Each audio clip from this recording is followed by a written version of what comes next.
Hello, my dear students. Let us start reading chapter number 13, The Speckled Band 2.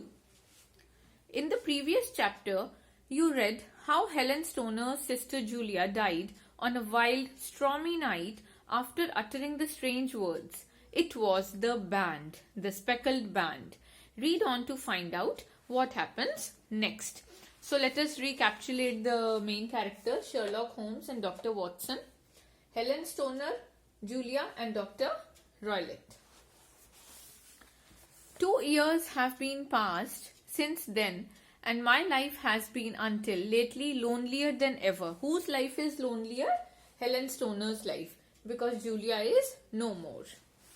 A month ago, however, a dear friend has done me the honor to ask my hand in marriage, and we are to be married in the course of the spring. So now, what Helen is telling to what Helen is telling to Dr. Watson and Sherlock Holmes, that now one of my good friends have asked for marriage. He had proposed me, and we will be getting married in the course of spring, like in the spring season.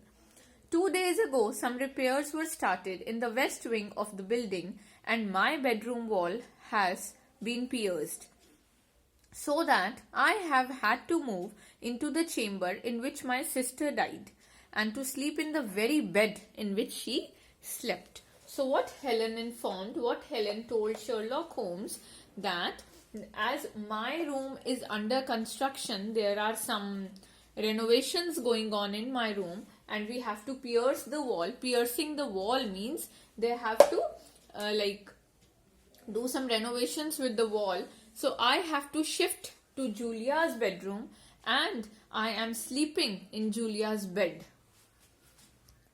Imagine then my thrill of terror when last night, as I lay awake thinking over her terrible fate, I suddenly heard in the silence of the night the low whistle which had been the herald of her own death. So now what Helen said to Dr. Watson and Sherlock Holmes, now you can imagine my terror when I was in Julia's bedroom, laying in her bed. I was not able to sleep. I was awake, and I heard the low whistling sound, which was the herald of her own death, which actually was the message of her death. Same whistling sound I also heard, Helen said. I sprang up and lit the lamp. What she says, that when I heard that low whistling sound, I sprang up from my bed and I lit the lamp. I switched on the lamp, but nothing was to be seen in the room. I was too shaken to go to bed again, means I was too scared. As soon as it was daylight, I slipped down and drove to Leatherhead, from whence I have come on this morning with the one object of asking your advice. She said, this happened last night, and today I am here in front of you to take your advice. There was a long silence, during which Holmes leaned his chin upon his hands like this, and stared into the crackling fire. So now Sherlock Holmes was deeply thinking something. This is a very deep business, he said at last. There are 1,000 details which I should desire to know before I decide upon our course of action. He said that there are so many details which I need to know. Still, now there are so many things which are left, and I need to know them before I act on this. Yet, we have not a moment to lose. If we were to come to Stoke Moran today, would it be possible for us to see over these rooms without the knowledge of your stepfather? So who asked? Sherlock Holmes asked Helen Stoner, that if we come today only to your mansion to see it, is it possible that we visit your mansion without your stepfather's, Dr. Roylott's knowledge? He should not know that we are visiting. As it happens, he spoke of coming into town today upon some most important business. It is probable that he will be away all day, and that there would be nothing to disturb you. Excellent. You are not averse to this trip, Watson? By no means. So yes, now what Helen replied, that yes, my father had to, he told me that he had to go to town for some important work. So he will not be at home. So you can visit. And Sherlock Holmes said to Watson that you are coming along. Watson said definitely. Then we shall both come. At Waterloo, we were fortunate in catching a train for Leatherhead, where we hired a trap at the station inn and drove for 4 or 5 miles through the lovely Surrey lanes. We got off and paid our fare. So this is how their journey is described. They took, you can say, a horse ride also, which is mentioned here as trap, right? They had a train and they went on to a trap. It is a light horse carriage. We got off and paid our fare. F-A-R-E, fare is kiraya. Our client of the morning hurried forward to meet us, and this client, who was the client? Helen Stoner, she came to meet them. I have been waiting so eagerly for you, she cried, means she spoke. All has turned out splendidly, like our plan has turned out beautifully, means Dr. Roylott is not at home. Dr. Roylott has gone to the town and it is unlikely that he will be back before evening. So the plan has turned out very nicely. Now we must make the best use of our time, said Holmes. So kindly take us at once to the rooms which we are to examine.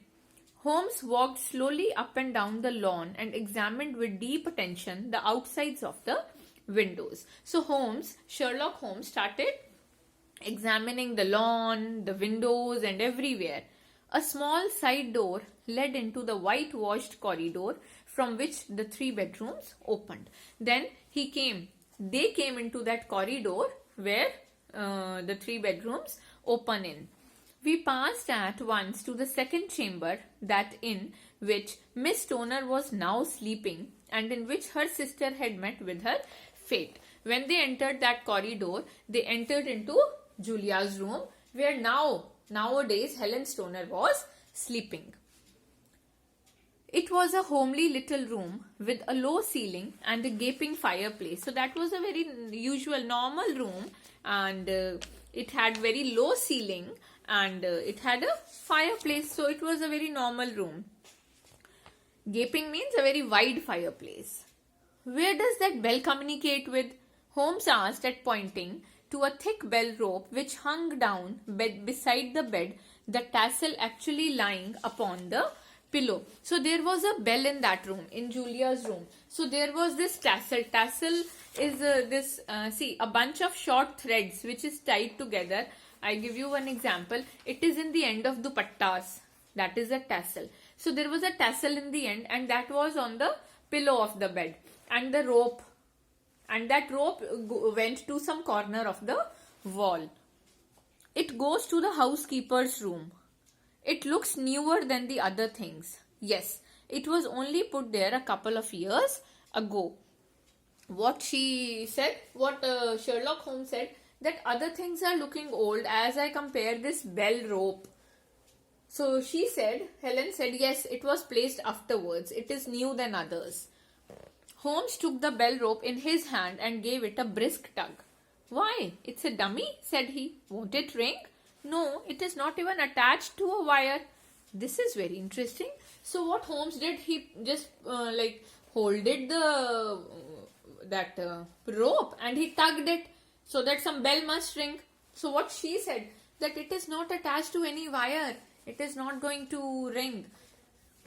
You can see now that it is fastened to a hook just above where the little opening for the ventilator is. How very absurd. I never noticed that before. Very strange, muttered Holmes, pulling at the rope. There are 1 or 2 very singular points about this room. See, he noticed that the rope was nowhere. Like the first end of the rope was with a tassel and it was on the pillow. Second end of the rope was on some small ventilator in a room. You can say the hole in the wall. It was attached there. There are 1 or 2 very singular points. So he found out some important points about that room. For example, what a fool a builder must be to open a ventilator into another room when with the same trouble he might have communicated with the outside air. He said, why a builder will make a ventilator for fresh air in the other room. He could make in that wall which have windows or which is attached to the lawn side so that fresh air and light could come in. Why to the that side of the wall where the room is there on the other side? That is also quite modern, said the lady. Drawn about the same time as the bell rope. Done about the same time as the bell rope, remarked Holmes. Yes, there were several little changes carried out about that time. Holmes asked that when this bell rope was attached, that time only this ventilator was made. She said yes, same time. With your permission, Miss Stoner, we shall now carry our researches into inner apartment.